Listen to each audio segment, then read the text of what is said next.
Sveiki visi, su jumis aš Zita Baskienė, life coach arba gyvenimo mokytojas.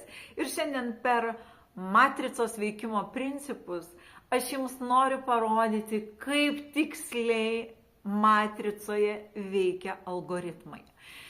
Viena konsultacijų, kai ateina į konsultaciją moteris, atėjusi būtent į tą lygmenį, kai svarbiausia yra pasirūpinti vaikais. Jūs turbūt žinot arba matėt mano video, kur yra pasakytos visos datos, kurios ateina atskleisti vaikų talentus, nukreipti ir padėti jiems realizuotis. Ir ta moteris lygiai taip pat.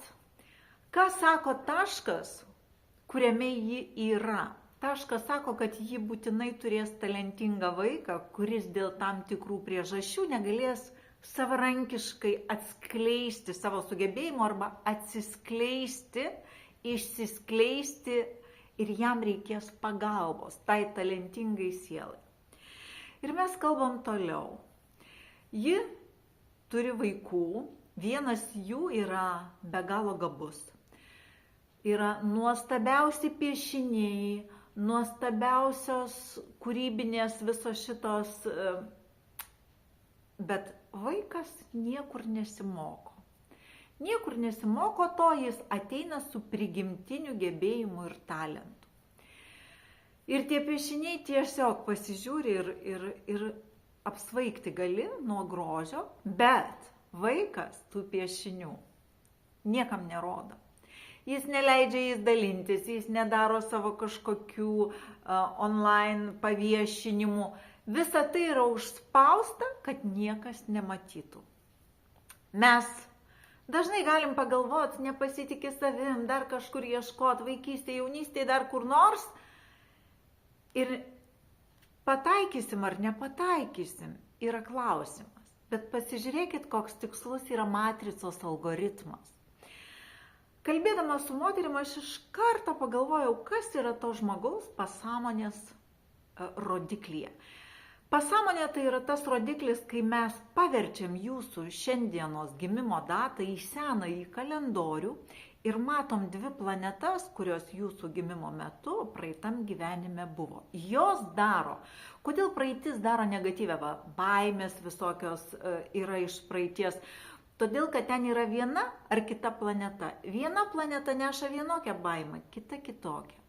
Ir aš iš karto jau iš savo įdirbio supratau, kad ten yra Jupiteris. Jupiteris visada duoda kūrybinių procesų karminį aspektą. Reiškia, žmogus kito atžvilgiu praeitam gyvenime pasielgė blogai, arba nusavino idėją, arba nusavino kažkokią autorystę, pasisavino savo darbą, kuris jam nepriklausė praeitam gyvenime. Ir iš karto aiškus atsakymas moteriai. Tas vaikas dėl to ir negali dalintis, nes jis nesupranta, kodėl yra tas jausmas. O tai yra, kad aš nusavinau, tai ne mano, aš negaliu parodyti, man gėda, man nejauku parodyti, nes tai ne mano. Ir žinot, tai yra taip tikslu ir tas vaiko ateimas būtent pas moterį, kuri niekada nepaspaus, kuri leis rutuliotis. Tas vaikas ateina pas moterį, kuri turi žynio kodą ir kuri ir sako, aš nespaudžiu. Taip man atrodo, kad ji labai prieštarautų tam spaudimui ir nespaudžia to vaiko. Ir kai mes pasižiūrim antrą planetą tos moters, to vaiko ženkle, tai ir yra, kad jis buvo patyręs spaudimą iš šalies ir jo spausti negalima. Ir vaikas ateina, siela ateina būtent pas tą moterį, kuri tai suvokia ir tarsi gydo. Bet ką aš noriu šiandien pasakyti, visas tas algoritmas veikia taip tiksliai. Ir aš pagalvoju, jeigu mes duotumėm tą metodiką mokykloje kiekvienam paaugliui arba nuo ten kažkurio amžiaus, kai jau mes suprantam, kad jis gali tai suvokti, jeigu duotumėm, naudos jis, nenaudos, bet mes duotumėm tą metodiką ir jis žinotų. Kai tu žinai, tu gali tai nustumti ir pasakyti, man to nereikia, bet kai tu nežinai, iš kur ateina tas jausmas, tas nenoras dalintis, tu tiesiog tada tu įgyji kompleksus.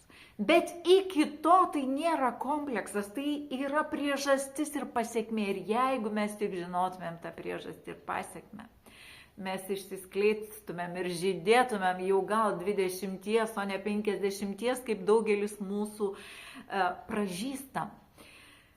Todėl aš noriu pasakyti, kad viskas yra mumyse. Viskas, ką mes jaučiam netinkamai, turi priežastį. Ir tą priežastį mes čia matom. Ir kas dėl to, kad mums tai būtų labai naudinga žinoti nuo jaunystės. Juk daugelį dalykų mokykloje, kuriuos mes mokėmės, ar universitetuose, mes nenaudojam.